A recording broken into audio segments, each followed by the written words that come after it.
Cheryl, are you still out doing the shopping right now? I just wanted to let you know that I would really love it if we could have some fish for dinner. Would you be a dear and make sure to buy some fresh swordfish for dinner while you're out? Hey Melissa, I'm really sorry to say, but I'm actually not feeling so good. I haven't even left to do the shopping. I've just been resting in bed all day. Oh, I see. Did you catch a cold or something like that? I'm not quite sure what it is actually. But my head just feels so heavy and I'm having a really hard time concentrating on things. But I don't have a fever, so I don't think that it's a cold. I see. Well, it sounds to me like it could be menopause. Do you really think that that's what it could be? I do, actually. I'm sure of it now. I remember that I was around your age when I was going through it. Well, I guess it could be possible. Either way, I just think that I need to lie down for the day. I really hope you don't mind, but could I ask you to cook dinner tonight? I just don't think I'll be able to any use to anyone like this. Ah, darn, I really did want swordfish for dinner. Well, how about we just ask Sally to pick some up for us on her way home for school? I really wonder if it would be worth asking her. I feel like she's been getting home from school later and later, not to mention the fact that she hates helping out around the house and never offers a hand. I'm not sure if that's totally fair. I think she does help out every now and then. Are we talking about the same girl, as in your daughter, my granddaughter? I don't think I've ever seen her do any kind of work around the house.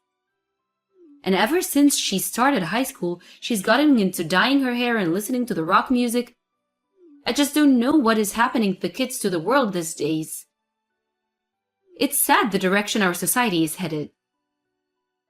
I really don't think those are necessarily bad things in themselves. I mean, it's not like she has a uniform or any rules against dyeing her hair. And besides, the kinds of music people listen to are always changing. I think she's just finding herself. But she's only in high school. You can't really trust someone that age to know what's best for them, right? And don't you worry about what the neighbors think seeing her like that? Well, that's what I meant by finding herself. But anyways, when kids graduate high school, they're usually 18, so we're not always going to be able to control them, you know? And you're okay with that? Just how long are you going to let your daughter get away with doing whatever she wants? All you're doing to her by treating her this way is turning her into a selfish little girl. You really think that Sally is a selfish person? Of course I do. Whenever I talk to her, she always sounds like she's trying to start a fight. Not only that, but she called me an old hag the other day.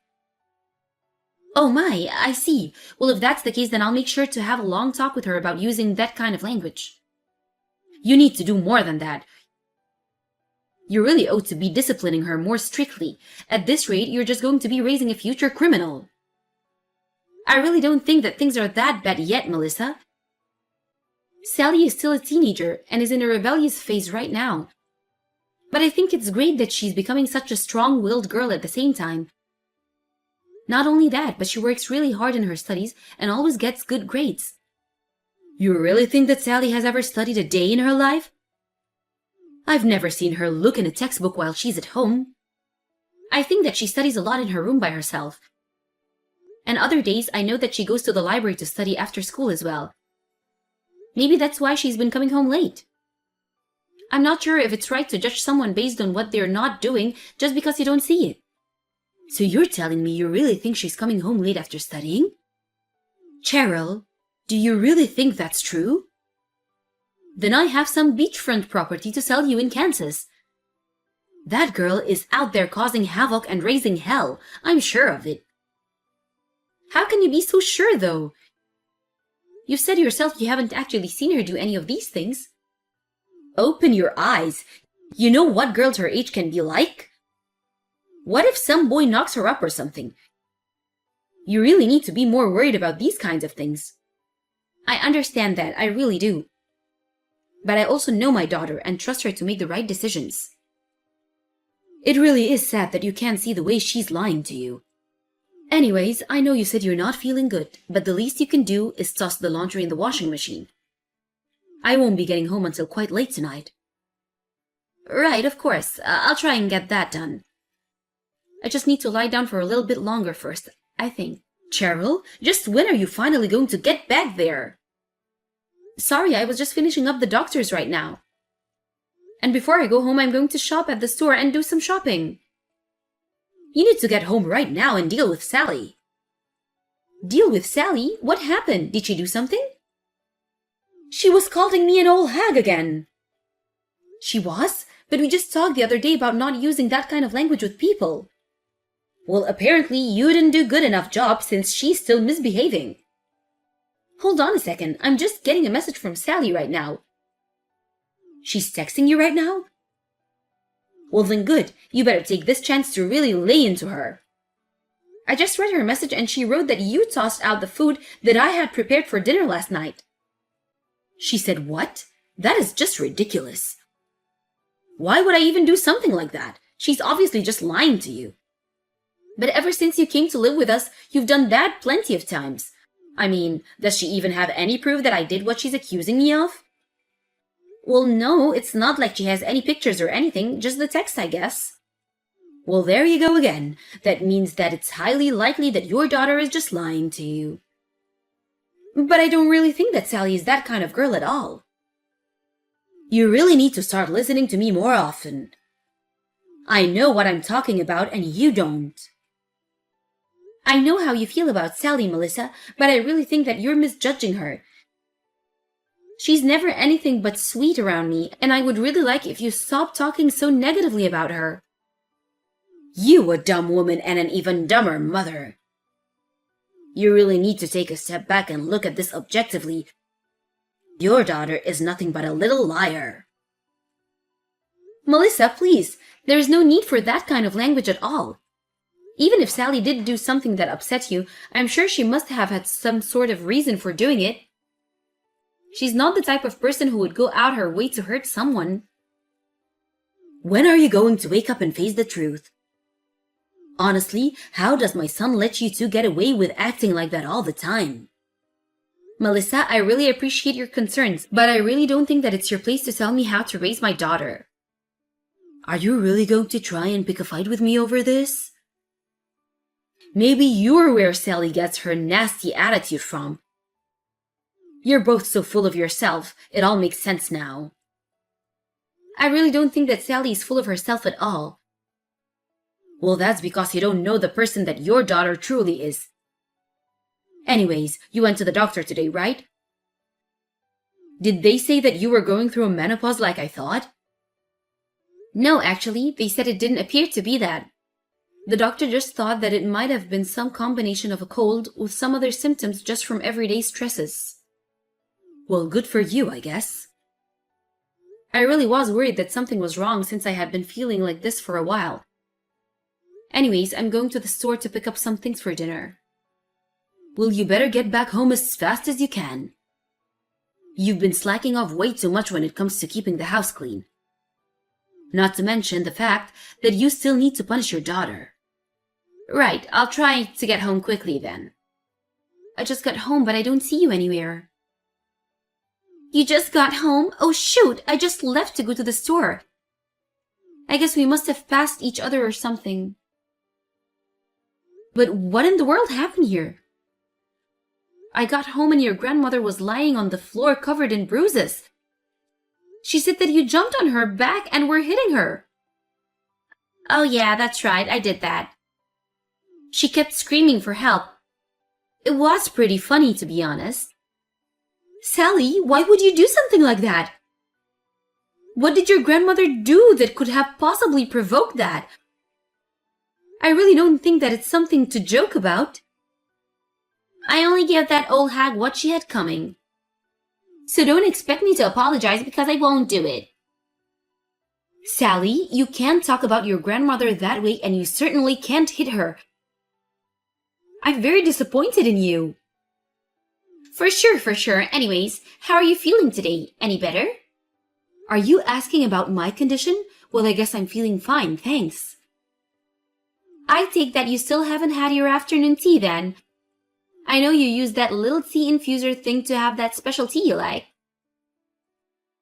Well, no, I haven't drunk it yet. It's sitting on the counter steeping, in fact. Well, I just thought you should have known that the reason you've been feeling so bad lately is all because of Grandma. What's that supposed to mean?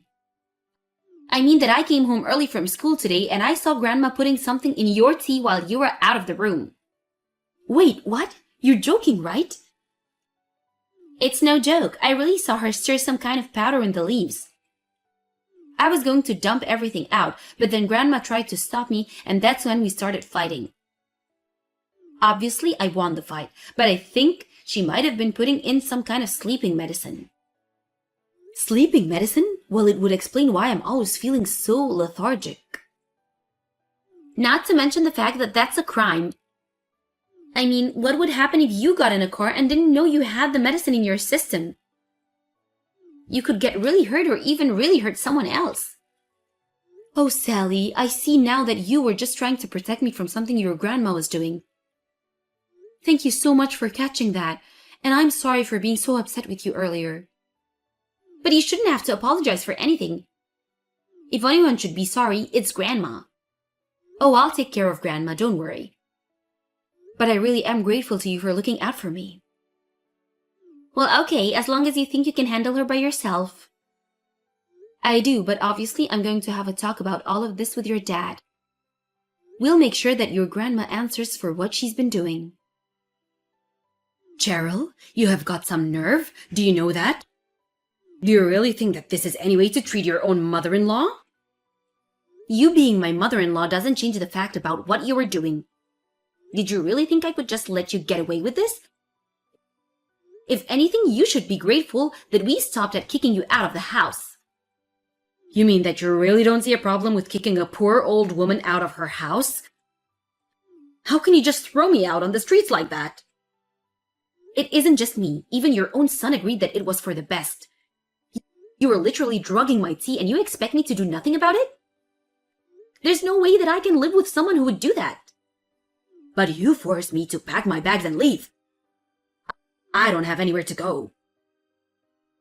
You should have thought about that before doing what you did. Are you really going to try and make yourself the victim in all of this? You came to us asking for the place to live and we let you in.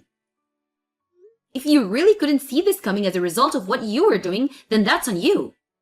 But you don't have any proof of any of this. It's just Sally's word against mine, right? And you know how much that girl hates me, so of course, she would lie about that.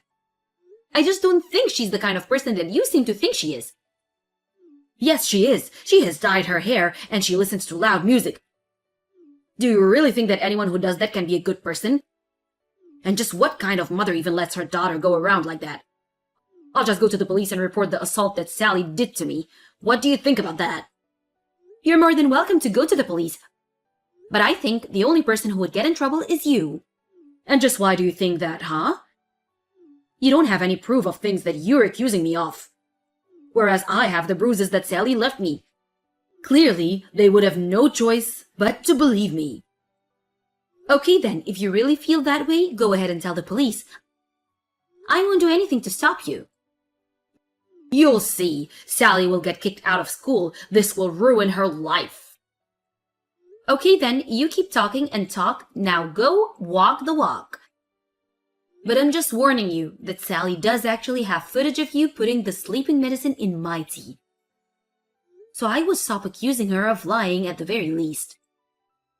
Wait, what? Yes, when she walked through the door when she got home, she was on her phone and switched to the camera to record you. So I'm afraid that we do actually have evidence of what you did. Would you still like to go to the police? But I could be doing anything in the video. How could the cops even know what is it that I was doing to your tea? Do you really want to test that out? Well... Let's try a different example. Say that I were to go to the police because I got stabbed, okay? And what if the only evidence I had was of some crazy person in my off waving around a knife moments before I was injured? Is it the footage of the person committing the crime itself? No, but it's quite incriminating nonetheless. You really think that that's how the police would see it? I'm just asking you to think about the bigger picture here. Sally stepped in to stop what you were doing, and she has injuries off herself. You scratched her quite badly. So the police would also have to take that into account. Okay, wait, maybe I did take things just a little too far. But I just thought that you needed to rest. Even if I believe that, it still doesn't excuse literally putting something in my tea without telling me. You know that I drink that tea pretty frequently. What if something bad happened to me? But I never was intending to hurt you, I swear. Except that you were always mad that I wasn't doing enough around the house while I was feeling sick, right? You were saying all kinds of cruel things to me about how a wife needs to keep her health so that she can take care of her family. You tried to pin so much of me when nothing was my fault. I just had no idea that it was the medicine making you feel that way. You know, when I went to the doctor's office, they asked me if I was on any medication, and I said that I wasn't. I even told you about that when I got home, but you knew the whole time that that wasn't true. It was just a prank, really. Well, I think that it was one taken way too far. I mean, what if I left the house in my car? I could have gotten into an accident or killed someone. What would be the point of the prank then? Please, Cheryl, I'm so sorry. I just didn't think that far ahead. It's really not that far to jump, Make. But anyways, I refuse to live under the same roof as you anymore. But what am I supposed to do? Where am I supposed to live? I can't just be out on here on my own. You're my family. You have to take care of me. You have your retirement money. You'll just have to be careful about saving and spending it. Besides, you're still a young lady. You can always find a job if you need. You can't be serious. I deserve to have a quiet retirement. I shouldn't have to work. I'm afraid that you really should have thought about that before you did what you did. Please, I promise to never do it again. You have to forgive me. Actually, I really don't. You did something horrible and now you're paying for it. Don't ever come near me again. After that, Melissa sat outside of the house, refusing to leave. We finally called the police, and that's when she started screaming and trying to run away. By the time the next morning came around, all of Melissa's belongings were gone from our front yard. I have no idea where she ran off, but when she was finally caught, the police let her off with a stern warning and made her promise to stay away from our house. I hear that now she's living in a tiny apartment all by herself. She tried reaching out to my husband and I and complained about how hard her life was and how she was always in need of money, but we ignored her calls for help. I don't think we'll ever see her again until her funeral. As for my family, things settled down quite a bit after Melissa left. Sally is getting ready for her senior year in high school and still getting good grades. Obviously, there are times when I need to rein in her rebellious attitude, but I'm very happy knowing that I have such a mature and trustworthy daughter. I still think that it's very sad how everything went down the way that it did. I really thought that Melissa and I were getting along so well. There were times when I thought she could be a bit overbearing, but I always understood. It was just her being a concerned mother and grandmother. I would have never ever dreamed that she could have been capable of what she did to me. Another person I feel quite badly for over how all of this happened is my husband. When his mom asked if she could come live with us, I was a little apprehensive at first. He was the one who talked to me into allowing Melissa to be with us. After he found out what she was doing to me, he apologized for never noticing and clearly felt very guilty about it all. I told him that he had no way of knowing that his mom would act that way. Still, I think it may take some time for him to overcome that, on top of cutting his mom out of our lives. Thankfully, though, I'm glad that I trusted my instinct and had faith in the person that I knew my daughter really was deep down. And if it wasn't for Sally's bravery in confronting her grandma, who knows what might have happened. I never wanted my daughter to go through something like that. But I'm much less worried about her ability to take care of herself now.